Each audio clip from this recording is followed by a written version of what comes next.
Hello, everybody. Welcome to the Political Vigilante. We have a very special interview here. I'm talking to Bill Cimbrello, who is running for Massachusetts Congressional 9th District, and he's a progressive, and we very much welcome you on the show, Bill. And tell us who you are, why you're running, and who you're running against. Sure. Thank you, Graham. Appreciate being on the show and the invitation. My background is, I came here as an immigrant as a child before turning 6 years old, and eventually ended up in Massachusetts. And I have a degree in chemistry and worked in the environmental pollution field, designing water purification systems and closed-loop recycle systems where actually no water was being discharged but actually being reused.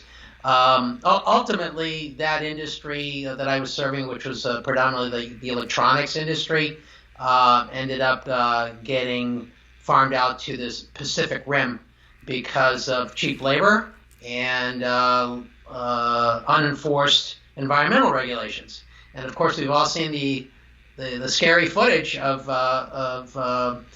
folks out there running around with masks on because they can't breathe the air, they can't drink the water, they can't grow things in the soil because it's heavily contaminated.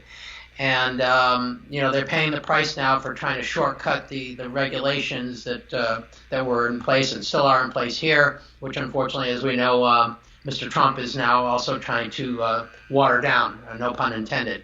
Right now, why am I running? I'm running because of the fact that our national and global agenda has been pretty much stripped away from we the people. It's being run by corporate interests, special interests.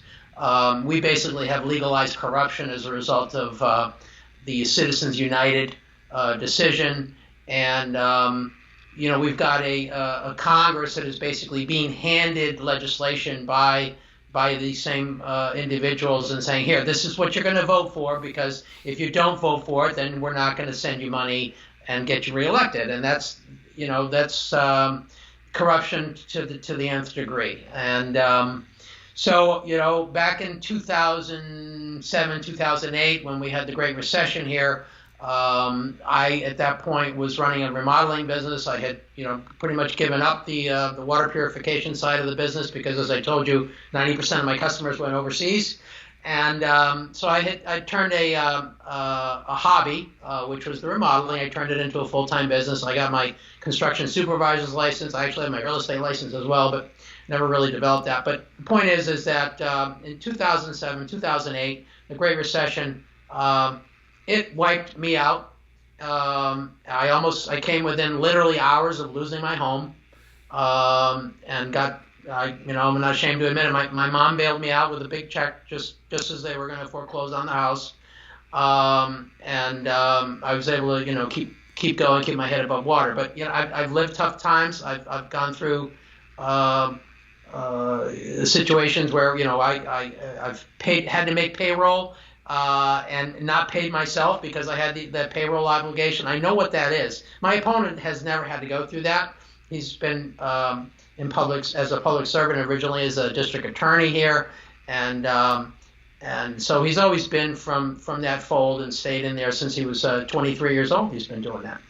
So who is your opponent, and what party are you and he running from? Well, we're in the his name is William Keating, mm-hmm. and we're running in the 9th Congressional District here in Massachusetts. We're both registered as Democrats on the ballot, but we couldn't be any more diametrically opposed in terms of how we see things. He has a reputation as a hawk, and has voted to expand their surveillance state, the Patriot Act, on every occasion save one. He has voted to expand military intervention at every opportunity. He recently voted to expend monies into updating our nuclear submarine armaments. We're talking, and I just got, which I'm very proud to say, I just got endorsed by the Peace Action of Massachusetts over him because he was a contender. There were other representatives of the House that did get endorsed, but he was not. Well, the reason I asked the parties is because some of the viewers watching here might not know what Massachusetts primary system is. California has a top 2 system, so you can be running from different parties. What is the tell the viewers here how Massachusetts primary system is run? Sure. So we have it's called an open primary. So basically, we don't have a top 2 system. We have the Democrats are going to be on a ballot, and then the Republicans are on another ballot. If you are what's called unenrolled, which a lot of people call independent, it doesn't mean you're not registered to vote. It's just the way it's called, unenrolled. If you're unenrolled in a particular party, you are free on primary day to walk into an election precinct and ask for either a blue ballot or a red ballot. Actually, in this case, I don't know that they're actually colored, but they will say Republican or Democrat on them. And basically, you get assigned to a party before you walk into the booth. You vote in whichever party you want to vote in, and then as you come back out, you then basically, if you want to, you can unregister again, which is kind of weird. Well, it's not weird because the system doesn't really favor independence. That's true. But the important point here I want to make to anyone that's listening: our primary here is September 4th. We are 11 days away, and we've gotten tremendously positive feedback from our voters. The electorate here as we go knocking on doors. And as we go, we've been phone banking them, and to a person, we have gotten a tremendous favorable support with our platform. And our platform is, as I say, diametrically 180 degrees different from our opponent. We're for single-payer health care. We're for forgiving the 1.5 trillion in college debt that is being carried around now by people of all ages. I don't know if you've seen the statistics. There are people that are 60 and older that are carrying these loans around now. I'm for a Green New Deal, which instead of subsidizing the fossil fuel industry, promotes a tax code that continues to promote renewables. And so we differ tremendously. I have what I call a federal wage gap guarantee program, which is actually a geo-indexed minimum wage. It's a living wage instead of a poverty wage. You hear a lot of people talking about a $15 minimum wage. $15 minimum wage. You're in California? Yes. So that's $15 is still a poverty wage in California. Oh yeah, you can't live on that in many states. Right. So with my index, for example, here in much of Massachusetts, that comes out to be $19 and change. You have a question? Yeah, I want to ask you this because this is a question that I hear a lot of. Like, sure. Had Bernie won, what would he been able to get anything done? That's the sort of neoliberal excuse or thing that we've been taught, is that we have to vote for this lesser of two evils because at least they know how the system works. And you're even hearing that now with Alexandria Ocasio-Cortez, like, oh, she doesn't know what she's talking about. She's just some whatever from the Bronx, and it won't translate to the rest of the country. So how, if you do win, and you come across all of the corporate money that is buying candidates and all the lobbyists, how are you going to deal with that? Or what would you say to the person that said, why should I vote for you? Because even if you win, you won't be able to get anything done. Okay. Well, I'm going to back you up to almost your first sentence, which is you said that the argument is that the incumbents know how the system works. Is the system working?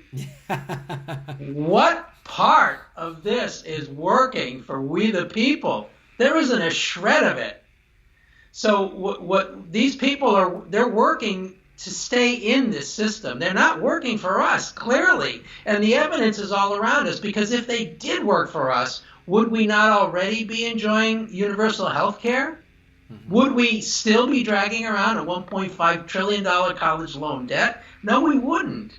Because they'd be working for us, not for the banksters, not for the military-industrial complex, and certainly not for the healthcare industry. I mean, the proof that they don't work for us is, I mean, we're swimming in proof. So anybody that comes out and says, oh, the incumbents, they know what they're doing, they obviously don't. The Democratic Party lost 1,100 elected seats here, heading up to the Trump fiasco. Right. Okay. Why did that happen? Because the Democratic base largely, the Democratic establishment, the corporate establishment, abandoned its base. They don't represent we the people. I have this conversation every day with people, and people are fed up. They want change. Mm-hmm. They've had enough. And in large part, I'm running against that status quo. And getting back to, okay, Ocasio and myself, Tim Canova, who I hope gets in, we would be the freshmen in the class, no question about it. What we're trying to do here is we're trying to build a beachhead of progressives. And if we vote as a slate, okay, that's how we start to make things happen. You've got Tulsi Gabbard, that's a very progressive rep out of Hawaii, Ro Khanna, okay? These are very progressives. In our own state, we've got Jim McGovern, very progressive reps. If we work as a unit, we can get a ton of stuff done. Mm-hmm. And we can get stuff done for the people instead of Raytheon and, yeah. and to name a few. But, it can happen. People have to have faith in the process. At the end of the day, what is a rep? What is a representative? The House of Representatives is there to represent a district, right? It's not there to represent. Yes, companies work in that district, but at the end of the day, it's the people of the district that have to be represented, and we don't see that now. And that's why I'm running. And I thoroughly believe that if enough of us win and people have faith in the process, yes, we can start to move things forward. And what I've been saying all along, my hashtag on Twitter is Flush Congress 2018. Well, we're going to have to flush Congress 2018, 2020, 2022. It's going to be a process to move the country in the right direction. Are we going to be able to move in there tomorrow and say, oh, we're going to have universal health care by March of 2019? Absolutely not. I mean, that's disingenuous. It's going to take a process. There's a tremendous amount of pressure now for universal health care. What is it? 57% of the country wants it. Right. There's a lot of employers that want it now. We had a study done that was commissioned by the Koch brothers to try and destroy the concept of single payer, and it came out that it would actually save the country $2 trillion to incorporate single payer healthcare. So the pressure's on candidates. I implore all the voters, wherever they're voting around the country, vote for candidates that stand for single payer, because that's how it's going to happen. Okay, so anybody out there that lives in Massachusetts Congressional 9th District, your primary is September 4th. And where can people go if they want to help you out, whether they live in your district or not? Well, so the website is billcimbrello.com. If they can help out there for volunteering, obviously if they're in the district, we do have people that are phone banking from all over the country. Even now we've got people canvassing on doors if you're local, and you can actually volunteer on the website there. There's a form. There's a contact sheet if you want to get just on our email list. And of course, there's a donation button there. You can donate via ActBlue, if you're okay with ActBlue. Some people aren't. If you're not, there's also another button there to donate via PayPal. So we've got all bases covered. Okay. And you can even mail a check if you want. I think the address is there too. Outstanding. Well, to everybody watching, these are progressive candidates. We talk about this a lot on the show. We want to back progressive candidates because they're all going up against the establishment, which is taking money from the big corporations. And as Bill said, we need to do it. We need to establish a beachhead. So everybody go to BillCimbrello.com. The link will be in the show notes below, so you can make your own decisions and get behind the candidates that you want to get behind. Bill, thank you so much for being on the show. Graham, thanks for having me. I really appreciate it. Sure. Well, good luck September 4th. Thanks a lot. All right. Take care. Bye-bye. Bye.